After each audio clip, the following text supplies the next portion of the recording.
کہتا ہوں کربلا اس چیز کا نام نہیں ہے کہ لنگر پانی دینا، لنگر لاب جانا، پانی کی سبیلہ لا دینا. کربلا اس چیز کا نام نہیں ہے.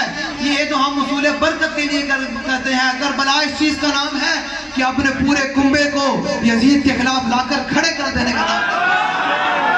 کربلا اس چیز کا نام نہیں ہے. اور کربلا اس چیز کا نام ہے کہ اس وقت کے یزید کو تو گالیاں دینا اور اس وقت کے یزیدوں کے ساتھ کھڑے ہو جانا، کبھی نون لیگ کے ساتھ، کبھی پی ڈی آئی کے ساتھ، کبھی پیپل پارٹی کے ساتھ. ہمارے پیر صاحب فلاں جماعت کے ساتھ ہیں اور فلاں جماعت کے ساتھ کھڑے ہیں. میں کہا اس چیز کا نام یزید نہیں ہے. یا اس یزید کو گالیاں دینا بند کرے ہو یا پھر ان یزیدوں کے خلاف سر میدان میں کھڑے ہونا ہوگا.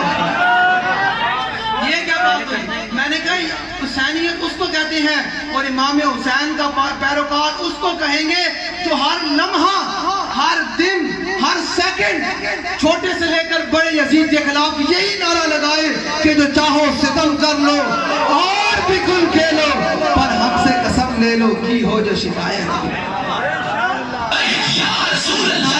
تھوڑے کو لوانے پہلے تو ہم تیار کرنا، حضور نال محبت کرنی تے نوا کرنی کہ بھی جڑا حضور دے غلام بن جان تے قیامت تک اپنی نسل نو سبق دے کے جانا. نہ صحابہ دے بارے زبان کھولنی، نہ اہل بیت دے زبان. بس ساڈا کام ہے دوبارہ لکھاں سلام بھیجنا بس. اور یار تو تے میں مل کے تے جناب مسجد صفا نہیں بچا سکے.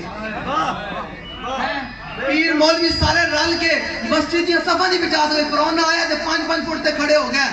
تے یار جنہوں نے اپنے جانا تے اپنے جسم تے کیمے کروائے تو انہوں نے بارے بہ کے گلاں کردا تے سوچنا تے صحیح تسی اج تسی سارے دین تو بیزار ہو.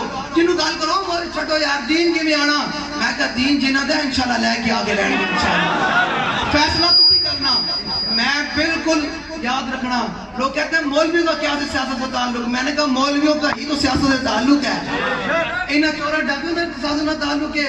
جنہاں نبی دا 80 کلمہ پڑھیا اسی مسجد بیٹھ کے تو نماز کرانے سن کہ اسی مسجد بیٹھ کے سیاست دے معاملات ہی میرے آقا نے بڑھانے سن.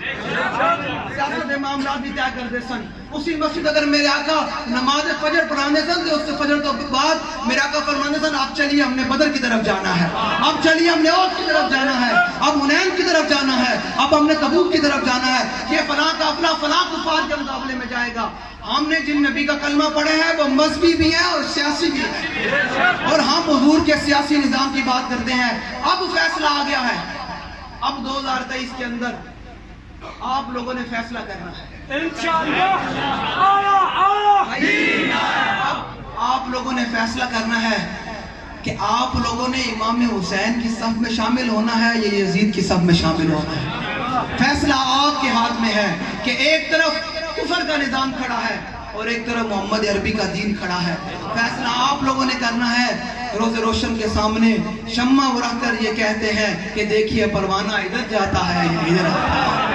اب ہم نے شمع جلا کر رکھ دی ہے میدان میں. ہم نے آ کر کہہ دیا ہے کہ کوئی کچھ نہیں دے سکتا، دے گا تو محمد عربی کا دین دے گا.